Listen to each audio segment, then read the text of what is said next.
morning, start, sir. everyone. Good morning, everyone. I'm audible. Yes, sir, I'm you are audible. audible. Okay, okay. So, from Department of Electronics and Communication Engineering, and with the support of our beloved HOD TC Manjunath sir, myself, Dr. Abhishek MB, and Dr. Shashiraj, Assistant Professor from ECE Department, welcomes everyone for this webinar on Lean Startup and Minimum Viable Product Business. I welcome everyone. Thank you. First of all, we are very much thankful. Myself and Dr. Shashira sir are very much thankful for our guest speaker, Rahul Kargal Gurumurthy sir, for agreeing to do this webinar. That too in this difficult situation to boost our children so that they are motivated towards, so that they can convert their ideas into startup business, something like that. Thank you very much, sir. So let us all welcome our guest speaker, that is Rahul Kargal Gurumurthy sir, who will be giving a presentation on lean startup and minimal viable product business. Welcome you, sir. So to tell about our guest speaker, Rahul Kargal sir has 18 years of experience, work experience, and he has led several business units in the technology, consulting, outsourcing, and also in sports media industries. He also has done PGDM in marketing from Alliance University and is currently pursuing PhD in the area of digital marketing and consumer behavior. I welcome me and Dr. Shisha sir welcomes Rahul Kargal Gurumurthy sir to start the presentation. Thanks, everybody. My broadband just died. I'm on my hotspot. So if there is a bit of a lag, apologies for that. So let's begin any which ways. Thank you for joining everybody this morning. I know you probably had about 2 hours worth of online sessions already this morning. But despite that, I see quite a few people that have joined. Thank you very much for joining. We will be talking today about lean startup and minimum viable product. Before that, let me tell you a little bit about myself. My name is Rahul Kargal, and that's how I look like. That's a pretty recent photo of mine. I still look that way. I just want to quickly start chatting with everybody here in the interest of time. Can someone across this 100-odd student community use the chat box and give me names of some startups that y'all are aware of? Please use the chat box and give me names of some startups that y'all are aware of, and then we will take it from there. Good. So Bharat says cred. Nitin also says cred. Ambika Nayak says Baiju. So perfect. Yeah. Zerodha. Good. Yeah. Ambika Nayak also says Zerodha. Ambika, I hope you've put some money in the stocks using Zerodha.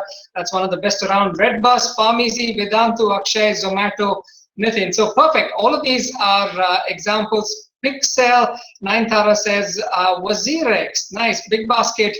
Adviti says is a startup as well. All of the essentials to my house comes in from Big Basket. I hope that's the case for you as well. Uttam says Ola, Bounce, Nitin, Deepak Bharadwaj, CureFit. That's where I used to go to work out before the lockdown shut the gyms out as well. So all of these are perfect examples of startups. Now, there are different ways of, guys, starting a business, all right? One, of course, is the traditional way. And the new way of starting a business is what we now call as lean startup. Okay, so before we talk about that, let me tell you why your faculty members have essentially called me to talk to you about lean startup. So you're looking at your screens right now. Those are some of the companies where I've worked. I've worked predominantly for 18 odd years in the technology consulting and outsourcing industry, and in several startups as well in the media space. Okay, I will turn off my video feed just to make sure that my bandwidth is better optimized. So, and when I talk to you during the course of this 45 minutes to 1 hour, I will sort of leverage my experiences across all of these startups. And Shashi sir, if you can just Yes, sir. start presenting the Yes, sir. screens, I have shared I it. can start Is talking that screen through the visible to you content. all? Yeah, Is it now it's visible, sir? visible. You can Okay. just blow it up Yes, and sir. Yes, sir. put it on full screen. Thank you very much. Thank you, sir. So we will be talking about lean startup. You can just move to the next slide, please. Thank you. This is a bit about myself and all the work experiences that I have accumulated so far. Move ahead, please. Thank you. So you can just press 2 or 3 times. This is what Yeah. we'll be doing. I will share with you the traditional approach. All right, thanks for that. We'll talk a little bit about the lean startup framework as well. I will talk to you about the minimum viable product. And then I will share with you some use cases, and then we'll finish up with a toolkit which I will provide that you can use to probably kickstart your own lean startup. All right, next slide, please. I will start with a popular story, a story that you guys are all aware of. What you're looking at on your screens is the 2004 edition of Facebook. If you can just click one more time, sir. When Mark Zuckerberg essentially started Facebook, it wasn't the way Facebook looks now. And what you're looking at on your screen is, in effect, how Facebook looked like when it first started way back in 2004. So it was exclusive for Harvard. There was a really random picture of some guy on the top left-hand corner of the website. It was very rudimentary and it was very simplistic. Next slide, please. Slowly but surely, the site started evolving. In 2005, one more click, please. Facebook started expanding. One more click, please. You'll see that, they added more schools, but still it was very minimalistic in its approach, right?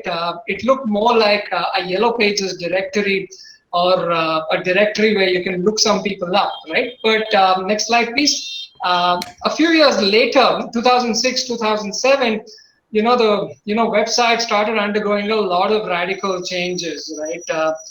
One more click, please. The newsfeed started appearing. It was open to a lot more people in excess of 13 years of age. You and I now use the share button, and they introduced the share button back in 06, 07. The video feature was enabled, and they also developed an app for the iPhone. So if you look at the first 3 years of how Facebook evolved, there were a lot of gradual changes that took place. And I'll tell you why I'm talking about this. Next slide, please, because it has relevance to what we're talking about. So effectively, how did Zuckerberg do this stage-by-stage iterative approach, and you now know how Facebook looks like and how it's exploded over the years. You and I, at least I cannot do without Facebook on an average day. So how did Zuckerberg do what he did to ensure Facebook exploded in the way that it did? Next slide, please. Now, he essentially did this using a technique which we now understand as lean startup. Next slide, please. So what exactly is lean startup? Let's start with a quick definition. Next click, please. This was the person who developed a startup himself. His name is Eric Ries. He developed a startup using the iterative approach and the lean startup approach. It worked for him, and then he eventually wrote a book about it, and it became a part of academic studies, and now the whole world recognizes lean startup. So lean startup, ineffectively, is a temporary organization which is designed to search and develop a repeatable model, which is a scalable business model, right? So in effect, you start small, right? And you start developing a product, and you keep searching for a business model which can, develop into a full-blown business. Next slide, please. And we'll talk a little more as we go along. So pause there, thank you. But before we try and understand, pause there one moment, please. Let's talk a little bit about the traditional approach, right? I actually wanted to ask you a question as to what the traditional approach is, but your professor has already displayed the answers, but I'll just quickly talk through it. You, in effect, start by developing a business plan, right? A business plan has forecasts, right? You take that business plan, you pitch to investors, ask for money comes in, you develop a product, and then you start by selling the product. At this point of time, let me quickly ask you, it's a fairly simplistic process. It's been tried and tested, but what are the challenges that might transpire? Please use the chat box and tell me what are the challenges that might transpire by using these 1, 2, 3, 4 steps of approach. What are the roadblocks or hurdles that you might come across while using the traditional approach? Please use the chat box and tell me what challenges that you might face by using this traditional approach. Use the chat box and tell me what challenges you might face. A lot of things might work, a lot of other things may not work as well. So I'd like to see, oh good, so Mahesh says marketing to find investors. Vidyashri, you're right. Finding investors is very difficult. They may or may not like your plan, right? Eventually, if you do have a plan, if they give you money, you might find it difficult to market your business, right? So if you can just click once.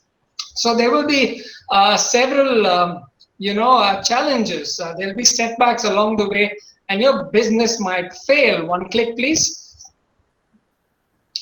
Yeah, so in effect, studies have proven that 75% of all startups fail, right? There's a Harvard study developed by Mr. Ghosh, and a lot of startups fail. Mahesh also says competition, right? You're absolutely right, Mahesh. A lot of startups face a lot of competition from businesses that already exist, right? So next slide, please. So let's talk a little bit more about what can possibly go wrong in the traditional approach of a startup. Click, please. You can click about 2 or 3 times, sir. Thank you. The business plan, right? So the business plan, it's in effect, it's a desk operation, right? You sit at your computer, you think about what the problem is, and you give a solution. It's not proven. The concept is not being tested. One more click, please. You take that business plan, right? It's a very preliminary idea of what you think the business will be. It's not tested. And then you pitch it to investors, right? A business plan normally contains a forecast, roughly 3 years, 5 years of a forecast. It's called income, profits, predictions for cash flow, right? So what you have to realize is a lot of times, more often than not, there never really is a product when an entrepreneur is pitching to an investor. It's very hypothetical. It's very idea driven. There's something in mind, and then you are pitching it. I think we lost the screens again. But what happens thereafter is once, of course, the funds come in, it's only then that you start, developing that product. A couple more clicks, please. So when you do start developing the product, you put in a lot of man hours, you put in money, you pay architects, technology architects, the money, they put in a lot of time and they develop the product. But what happens is when the product is being developed, it's not exposed to the customer at all. So you never really know what the customer thinks of that particular product, whether he needs it or not. A couple more clicks, please. And as a result of that, when the product in effect is ready and you take it to the market, because the customer may or may not need the product, the sales are very limited, or quite possibly there is no sale at all. And as a result of all of this extensive effort, financial losses and significant financial losses are incurred by the business, right? And the business ends up being a failure. The startup ends up being a failure. Next slide, please. So this, in effect, is the challenge of the traditional approach. You can click about 2 or 3 times. I'll just quickly summarize the challenges. High cost, the high cost of building the product, high cost of getting the first customer itself. There's a very lengthy product development cycle. There's a lot of iterations. There's a delayed process. And at the result of all of that, right, you're not getting any customer feedback because the product is not ready. You can't take it to the market, right? Eventually, when you take it to the market, the customer may or may not need it, right?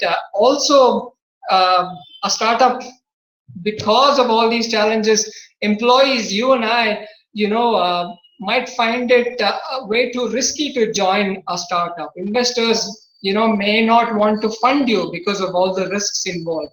right? So these are in effect traditional challenges or constraint of a traditional approach. Next slide, please. So let's now talk about how a lean startup fixes all of these traditional challenges. So how exactly does a lean startup work? Next slide, please.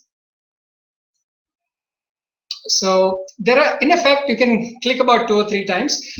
In effect, there are about 3 different principles of a lean startup. The first principle is you develop a hypothesis, right? What exactly is a hypothesis? A hypothesis is a preliminary understanding of any given situation based on your initial assessment of all the information that is available to you. You take all that information, you come up with a preliminary theory, and then you start investigating that particular theory, right? So let me give you an example of what an hypothesis really is.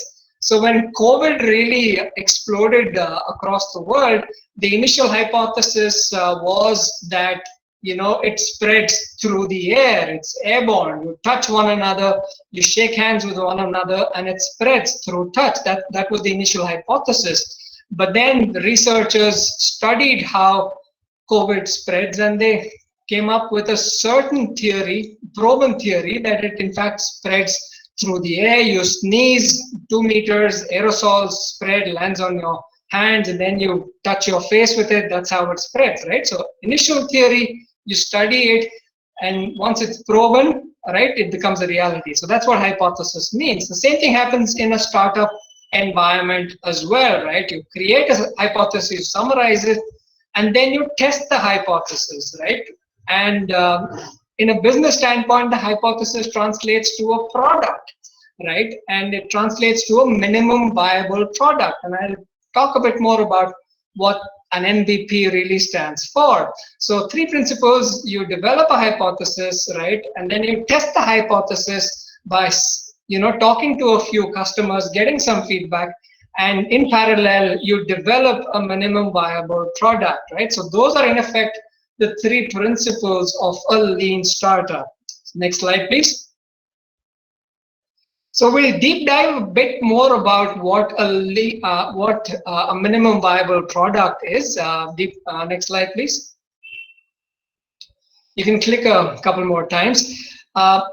Again, Eric Rice was the individual who developed this whole theory based on the success that he experienced in his business. So minimum viable product, in effect, is a version of a new product which allows a team to collect the maximum amount of learning from customers with the least effort, right? So it is a product, it's a fully functional product, but if you look at the features of the product, it just has about 1 or 2 features. It doesn't have all the things that it can do, but it has just the limited amount of features which is enough for you and I, the customer, to purchase the product, right? And also that initial product, which only has about 1 or 2 features, is developed by taking feedback from customers in parallel. Also, a minimum viable product has plenty of future benefits for the customer as well, right? So think of it as a washing machine, right? A minimum viable product for a washing machine could well be a box which just removes the dirt from all your clothes, right? But it may not have the feature of drying it, right? So that could well be a minimum viable product.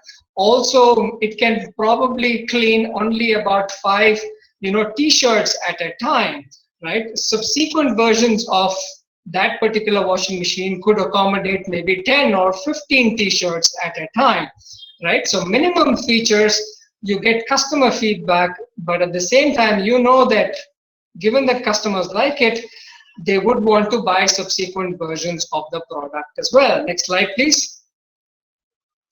So let's talk a bit more about the benefits of minimum viable product. So that first version of that washing machine that I was talking about, which can only wash about 5 t-shirts at a time, right? It takes less man hours to develop that.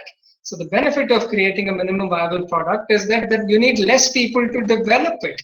Also, because you need less people to develop a minimum viable product, you end up spending less amount of money, right? Next slide, please. You can just click off 2 or 3 times. Also, when you're developing the minimum viable product, you're also talking to customers, right?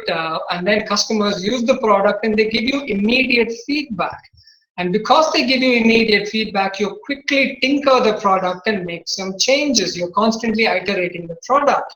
Also, because of the fact that you know that the customers like the minimum viable product, you know that you have a future prospect for this product, right? So it gives you a bit of a roadmap as to where your business and startup can go.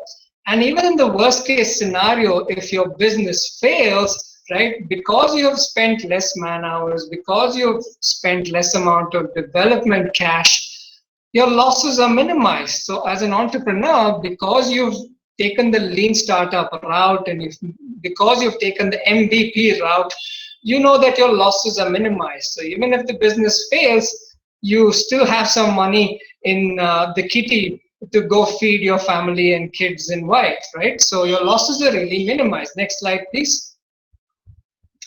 So let me just share with you some use cases. Let me share with you some examples of companies which have used the minimum viable product. But before I do that, let me ask you guys to share a few examples with me. So please use the chat box. Now that you know what a lean startup is, now that you know what a minimum viable product is, please share with me some examples of startups that you know, which you think fits the lean startup ideology, and startups that you know which have used the MVP route to start their business. Please use the chat box and go ahead and share with me some examples that you think matches what I have spoken so far.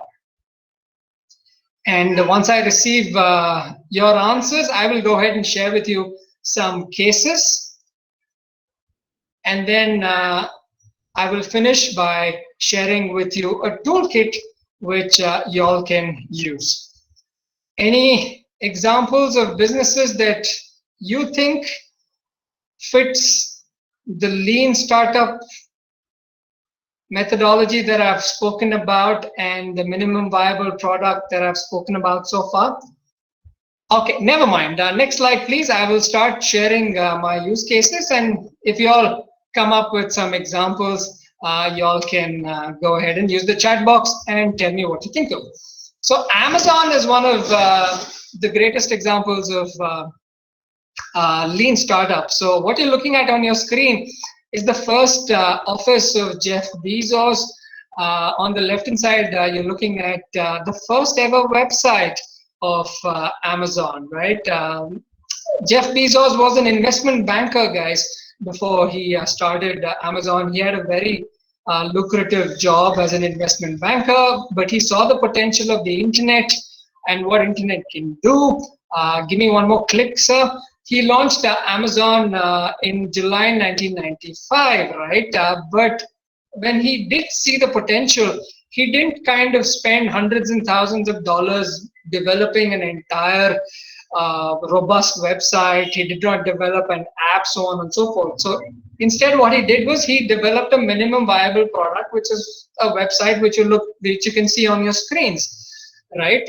He put that up, very simple site, and he started selling books on it. So the first book that he sold was sold from his garage of a rented place. $27.95 was what the cost of the book was. Friends and family, were some of the first customers of his, and because he started seeing that people were buying through Amazon.com, he realized that e-commerce as a concept really works, right?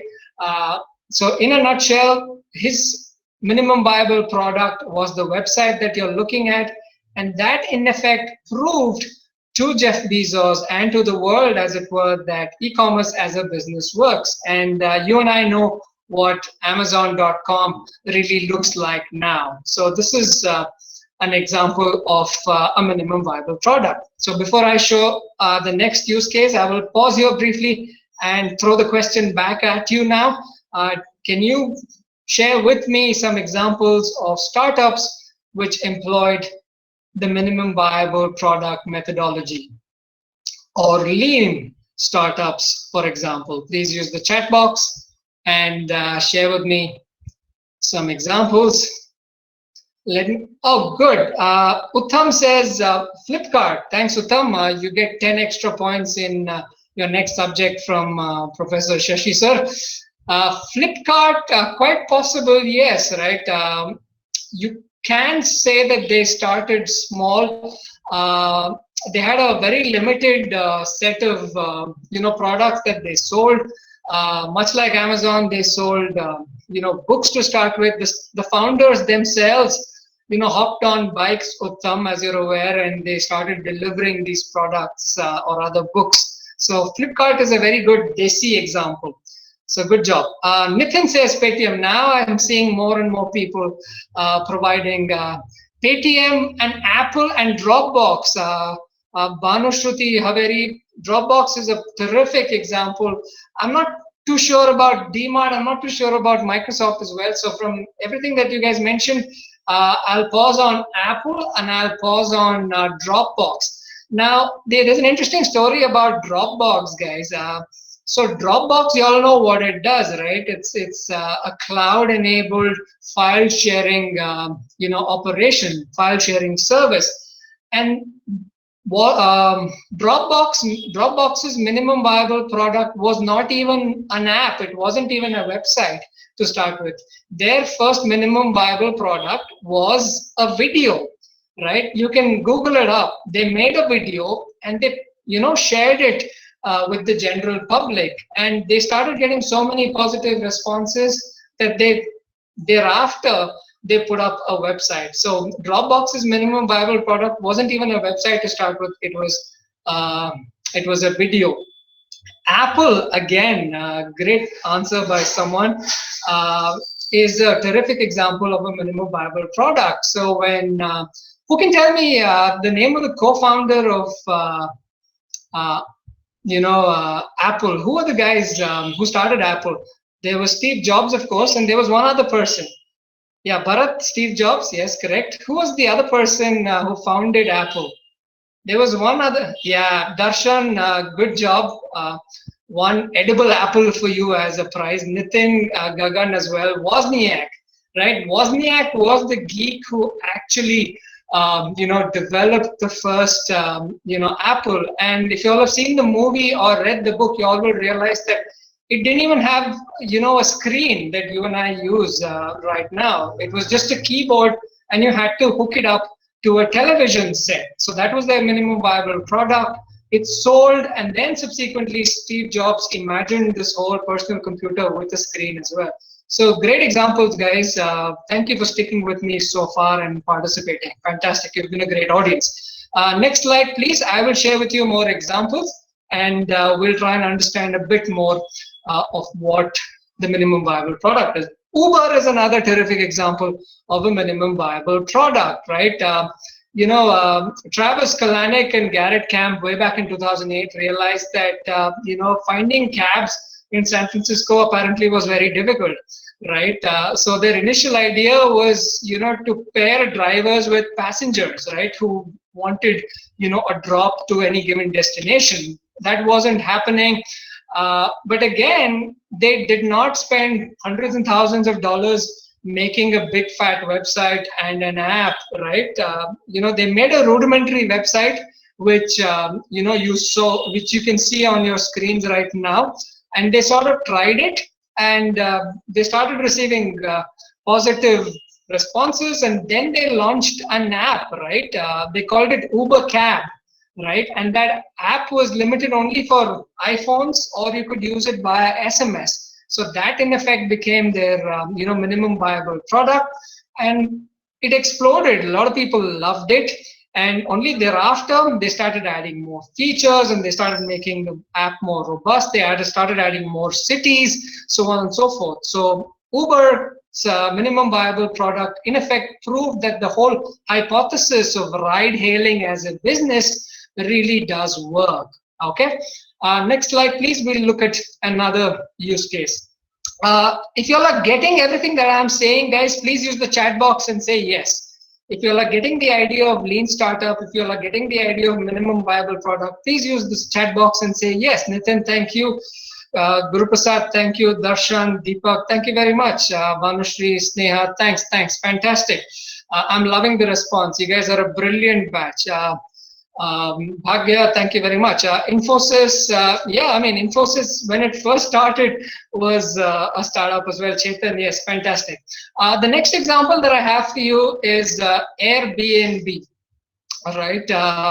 When it first started, it wasn't Airbnb. It was called Air Bread and Breakfast. So back in 2008, Brian Chesky and Joe Gebbia, right, they hit upon this idea of offering travelers their own house or flat as a hotel room so they can stay overnight, use their own flat and premises to stay overnight. So it was just an idea, right? So to basically test that whole idea, they created a rudimentary website. They actually put up pictures of their own apartment and their own couch. And they said, guys, you can come and stay overnight. We can offer you accommodation, cheap accommodation. And they, got 3 bookings, right? And when they realized that people were willing to, rent out their own apartment, right, and use their own furniture to stay overnight, they suddenly hit upon the idea that a lot more people might be willing to do the same thing.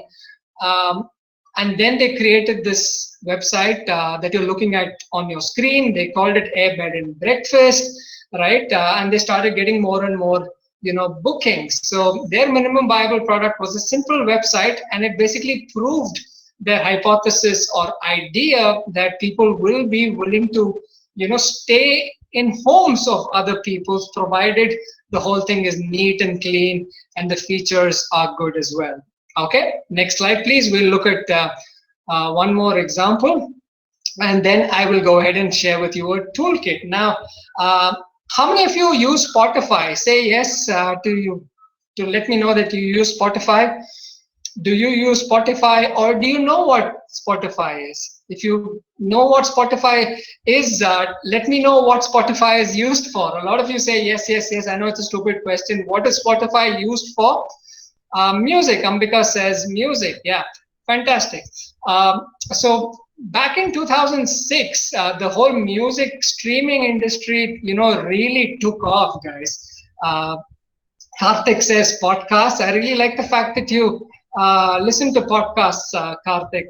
That's good to know. Spotify is a digital music service. Nitin's kind of given me a nice fancy definition as well. And Nitin's absolutely right. It's a digital streaming service, right?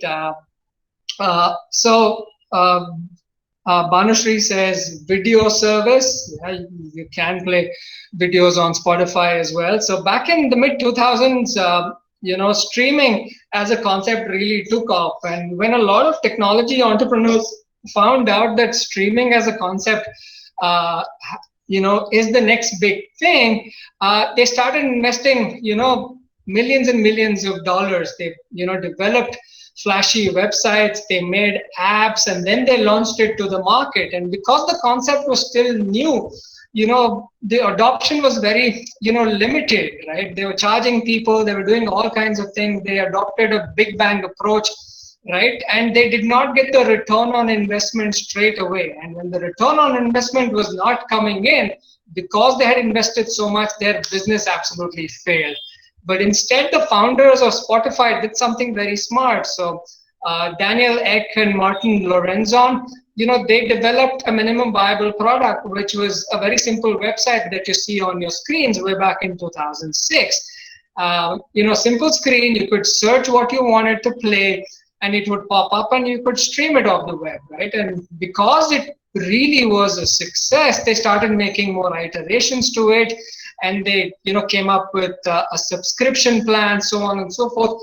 And look at what Spotify is now. It's probably the, biggest in the industry.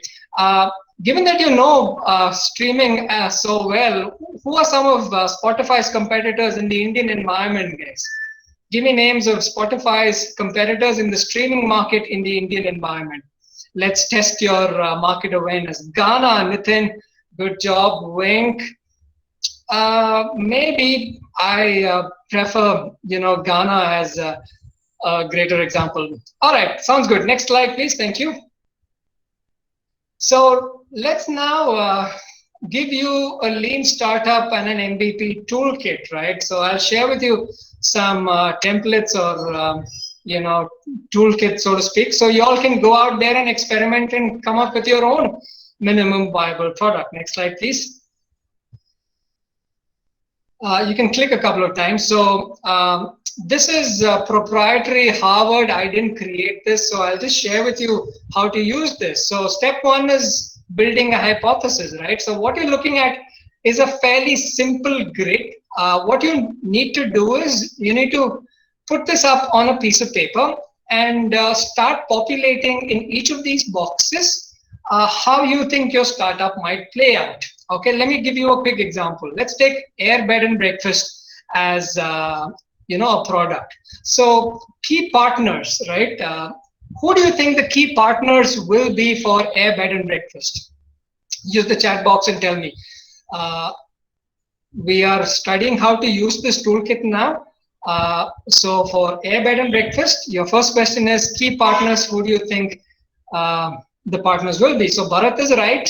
Hotels, Airbnb, remember Airbnb doesn't tie up with hotels necessarily.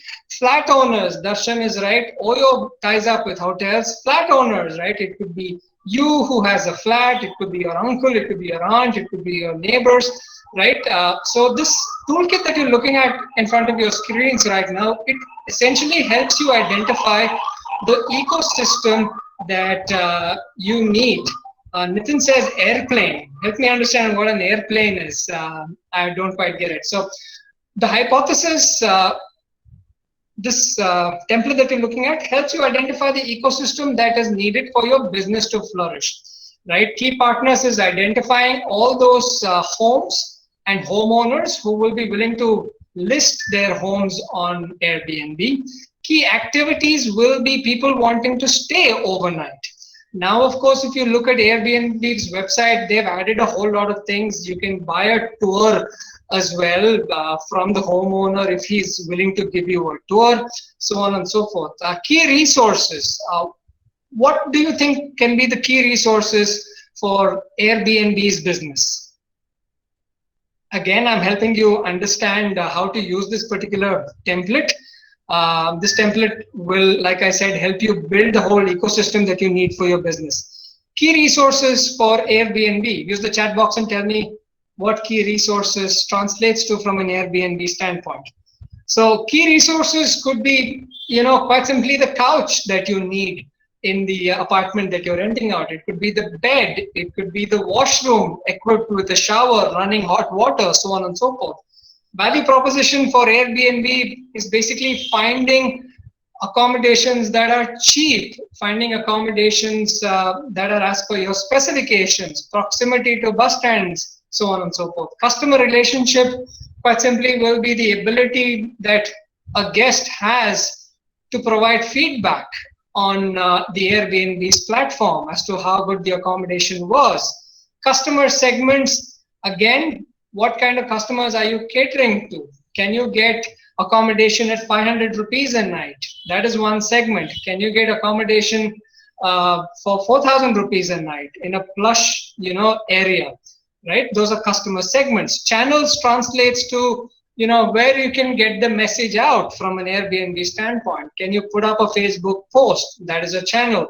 You have your own website, which is a native channel, right? Can you put up an ad on Spotify? That is a third-party medium, right?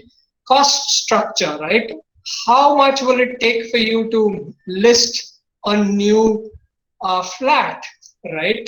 What are the operations expenditures involved in running the Airbnb business? The revenue stream is how you want to charge the customer. How do you want to make money? Can you, offer a monthly subscription to a frequent traveler? How much should a traveler be charged per night? So all of these are revenue streams. So your first toolkit is this template that you're looking at, which will help you build the hypothesis for your business. All right. Next slide, please. Your toolkit number 2 looks like this. You can click one more time. Thank you. So listening to the customer is really important, right? So that illustration that you're looking at on top, there is a process called customer discovery, right? So when you're building your minimum viable product, you're also, showing it to customers. They're using it. They validate the product and they give you feedback, right? And then you incorporate the feedback. You make the product a whole lot better, and that's how you build your product and the business, as it were. So you effectively listen to your customer. So the illustration on the bottom of your screens, it starts with the idea. You build a model or the hypothesis, and you now know what a hypothesis is as far as a business is concerned. And then you build the minimum viable product, right? And while you're building it, you're testing it in parallel as well. You're getting customer feedback, and at some stage you start selling the product. Again, you're getting customer feedback, and you're enhancing your product. And when you achieve a certain degree of steady state, that's when you think of scaling up the business. You're adding more features to the product, and that's when your business really grows. So your toolkit number 2 is this particular process that you're looking at in front of your screens to help you build the minimum viable product, get customer feedback in place, and then slowly but surely improve the product. And this process is called customer discovery. It's called customer validation. All right. Next slide, please. The third kit that, or rather the third toolkit that I want to share with you is the whole process of building the MVP in itself, right? So if you look at the circular illustration on your left-hand side, it starts with the initial planning. You study the requirements, you design the product, you implement, you test it, and you evaluate. So it's a very closed looped circle, which moves in a very agile manner, right? It's not a long drawn development process. That circle that you see moves really quick, and the product is out. The minimum viable product is out, and then it goes further down. You get feedback from the customer, and that same loop plays out again, right? You analyze, you implement, you iterate, you evaluate, and that same loop, pans out again. So the toolkit takeaway for you from this illustration is the development needs to be really agile. You develop, you test, you give it to the customer, they give feedback. All that happens in absolute parallel. The whole development cycle is really short, right? So you gather feedback, and then you keep revising your minimum viable product. Okay. So next slide, please. And the final toolkit that I want to share with you is the book itself, right? So Eric Ries is the individual who conceptualized this whole lean startup and MVP theory. That book is available on Amazon. So if you want to really deep dive into some of the theories that have worked for several businesses, that book is available, and you can just pick it up on Amazon and then start experimenting on your own. All right. So in effect, that's all that I had for you guys. Darshan says, very smart. Is the soft copy available? I don't know, Darshan, if it's available. Try Googling up. You might get a soft copy and save yourselves 521 bucks. So give it a shot. So in effect, this is what I wanted to share with you guys. Next slide, please. I will leave you with my email ID. If you have any questions and if you want to connect with me after this call, you can go ahead and send me an email. Also, I'm available on LinkedIn, guys. If you just search for Rahul Kargal, you will go ahead and get my LinkedIn profile, and then you can connect with me on LinkedIn. Also, I can take a couple of minutes now and take any questions that you might have.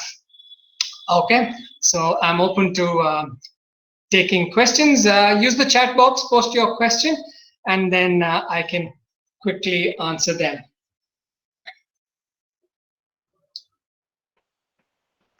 Hello student, if you have any queries, you can ask now.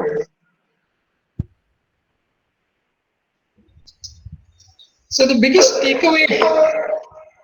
So the biggest takeaway Sir, from I think they are asking through chat box, sir. yeah, I just got a question. Can you give some examples of MVP? I just shared some examples, right? The first ever website of Facebook, the first ever website of Spotify, all of those are examples of minimum viable product.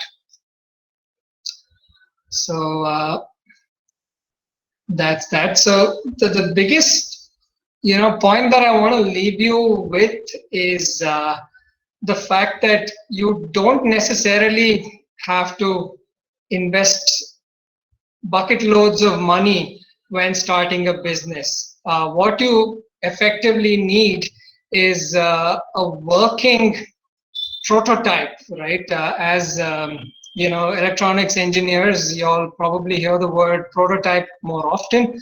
What you effectively need is a working prototype. That, in effect, is the minimum viable product.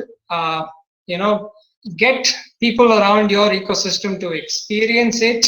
They will give you feedback. You make iterations, take it to the market, try and sell a few, get more customer feedback, and then, of course, your business slowly but surely starts growing.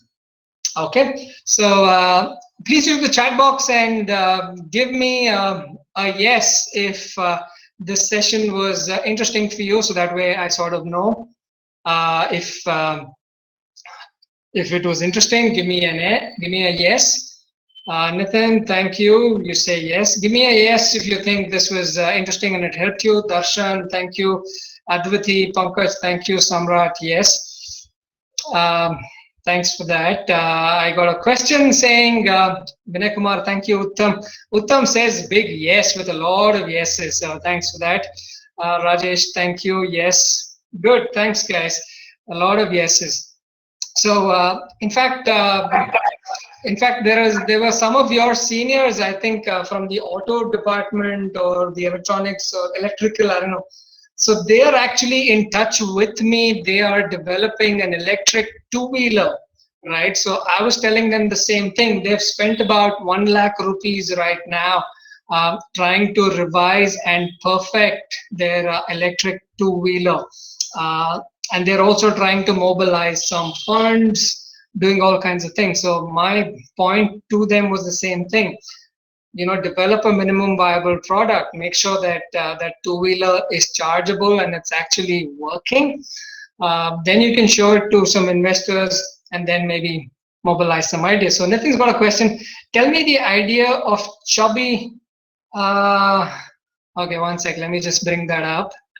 It just popped up and it disappeared. Tell me the idea of chubby of your post in LinkedIn profile. I don't quite recall chubby. Can you tell me what chubby is? Off the top of my head, I can't quite recall. Actually, I gone through your LinkedIn profile. I saw the post of is chubby is 18, but Ratan Tata trust and invest in him. I have a curiosity to go through that.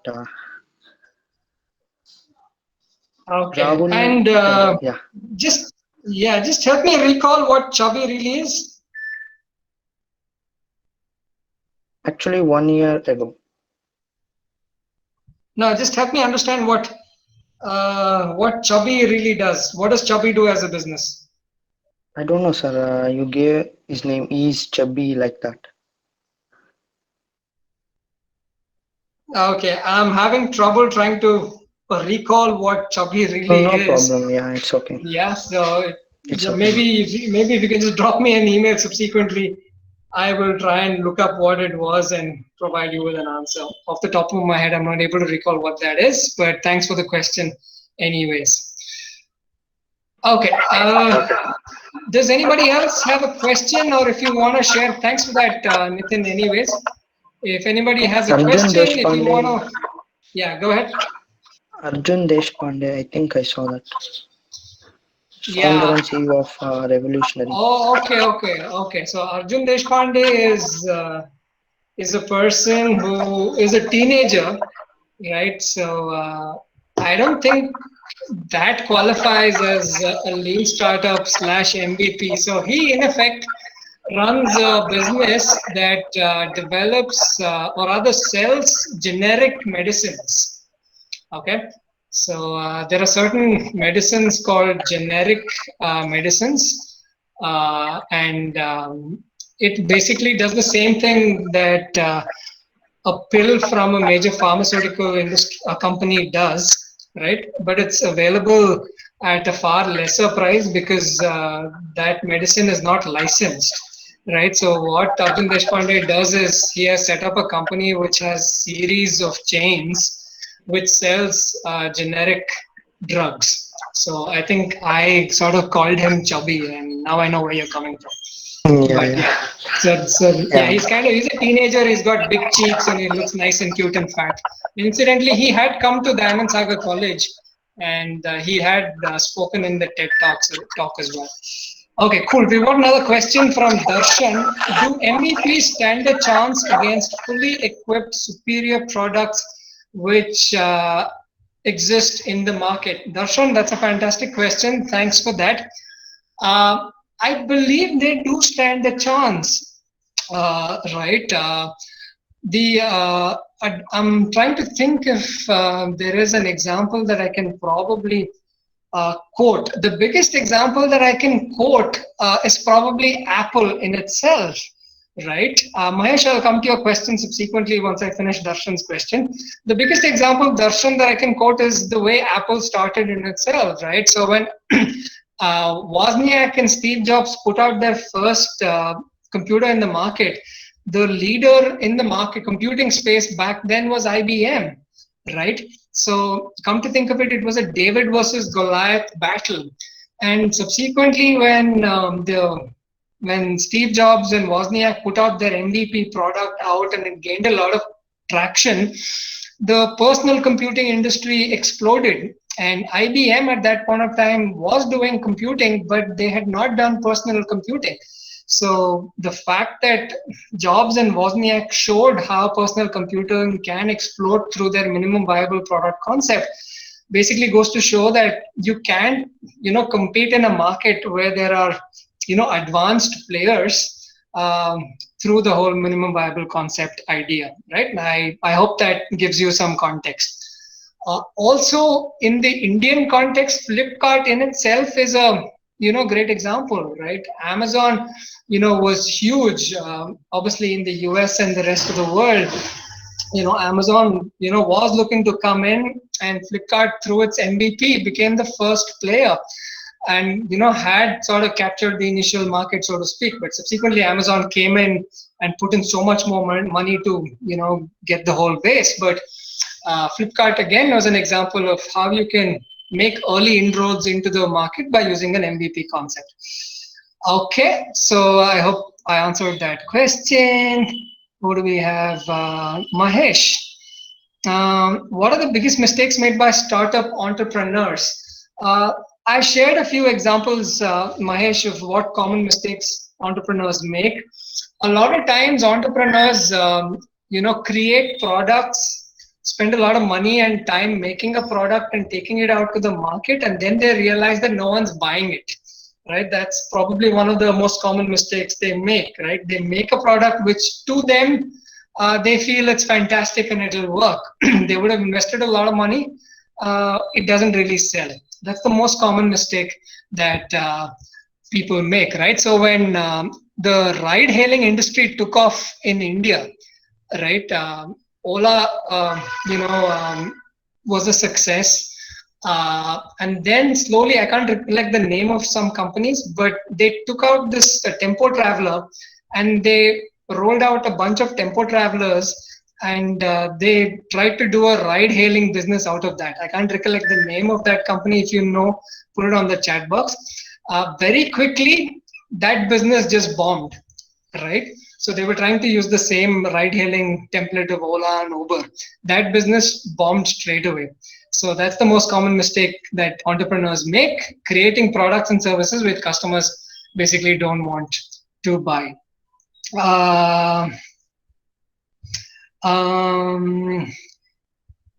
Darshan, I'll further do my case study on that. Thank you. All right. So that's key for you. Any idea about MVP in healthcare? Vidyashri, that's a good question. We'll have to see if, Practo fits into that particular mold, right? So what's happening now is increasingly entrepreneurs are going to venture capitalists with a working minimum viable product, right? And because they've already created a minimum viable product which is proven and it is working and which already has some customers, they get a lot of funding approved immediately, and they are able to exponentially scale up, right? Byju's, for example, got a lot of funding straight away because Byju, the person who started Byju's, already had a huge customer base of paying students because he was taking tuitions for several months and years, right? So Byju's minimum viable product was in effect his customer base and his knowledge base of delivering tuitions. And because of that, he got a lot of funding, and of course, his product came out very quickly. How to identify an MVP, right? I mean, you don't essentially identify an MVP, right? What you do is you identify the idea. You come up with an idea, like I said in the presentation as well, you come up with the hypothesis, right? And once you do come up with the hypothesis, you create a product framework around it, test it, show it to a few customers, get their feedback, and then expand on the product, right? So you don't identify an MVP, instead you identify the idea and the hypothesis. Mahesh says, what sources of external financing are used by innovative startups? Now, there are different ways of using external finance, right? You put your own money, it's called bootstrapping. External, you can get it from, extended family. To start with, your neighbors might put in some money, you crowdfund, so that's another way. The third way is you take a bank loan, Mahesh. If the banks like your idea, they will give you a loan. That's number 3. Number 4, you can go to venture capitalists, you can make your business pitch to them, and if they really like it, they will give you some money. All right, so these are 4 different ways by which you can get external financing. Deepak, what is your view about cryptocurrency? Now, Deepak, unfortunately, cryptocurrency is out of the scope of this particular talk and presentation. But having said that, all I can say is cryptocurrency is new, it's developing. The benefits include a closed community, transaction monitoring, audit trail. Those are the benefits that crypto as a technology offers. The Indian legislative ecosystem still is not accepting of the whole cryptocurrency as a mechanism. That is the case with the Western world as well. If you look at countries like America and Europe, it's not really mainstream even there, right? But having said that, there are some business entities which are now transacting in cryptocurrency, but it's still nascent. There is a lot to do with regulation and laws pertaining to that before it goes mainstream. All right, I hope that gives you some sort of perspective, but what is being spoken about as far as cryptocurrency is concerned, sooner or later, this could be 5 years, this could be 10 years, the talk is that cryptocurrency will become mainstream, and which is why probably now is a good time to buy a Bitcoin or to keep it in some corner, and a few years later it will just explode once the legislation comes through. Darshan, decentralized regulation. I'm not quite sure what that means. If you can just expand, we can have a conversation on that. Okay, that's quite a bit, guys. Thank you so much for your participation. I think this was good. I loved the back and forth that happened as far as your questions, your comments. I think this was good interaction. You have my email ID. If you have any questions, you can drop me an email and I'll be in touch. You can also get in touch with me on LinkedIn. Thank you very much, guys. Sir, back to you. Yeah, thank you very much, Rahul sir, for giving us nice presentation on how to start a business. It is very important for us because we engineers have lot of ideas, but we lack knowledge on how to build that idea or convert that idea into business. Sir, I think your presentation have motivated and encouraged our student to become future entrepreneurs. Sir. Thank you very much, sir. Yes, and feel free to Professor share that Rahul. presentation with the rest Hello. of the students. Hello, So sir. they Our can use HOD it. wants to tell something. Hello, Rahul. Yeah, hello, sir. Yes. Hello, Professor Rahul. This is Dr. Manjunath, head of the department. Hello, sir.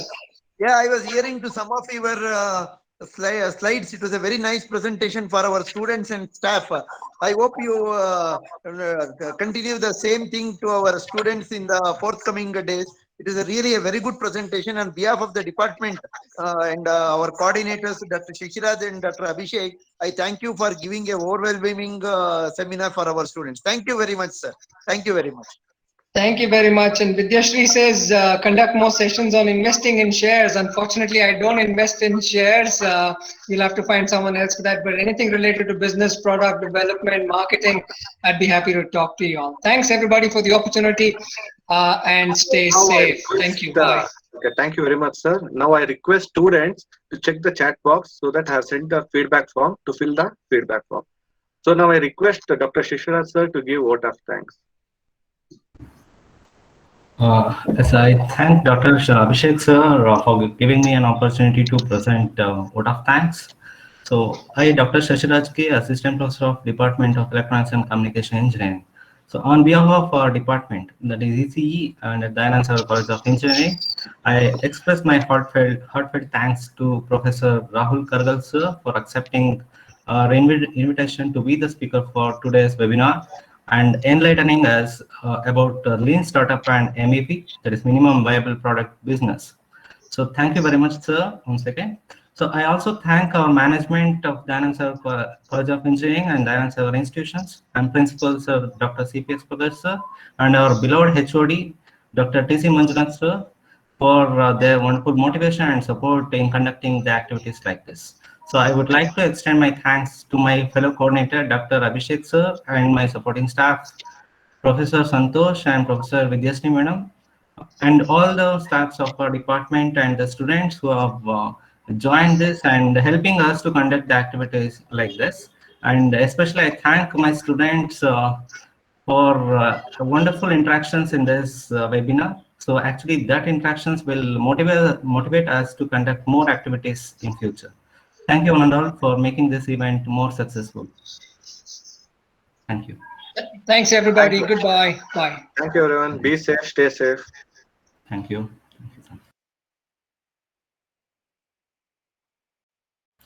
So I request all the students to fill the feedback and get your certificates. So thank you. You can leave the meet. Thank you.